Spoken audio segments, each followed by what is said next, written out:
దీన్ని లీవీ body dementia అంటారు. ఇది చాలా డేంజర్.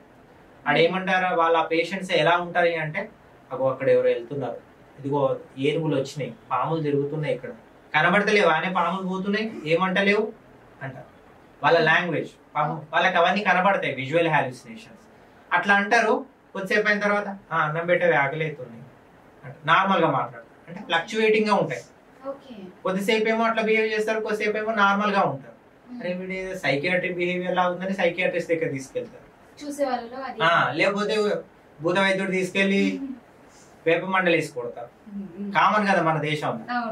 సో కానీ అది లీవీ బాడీ డిమెన్షియా.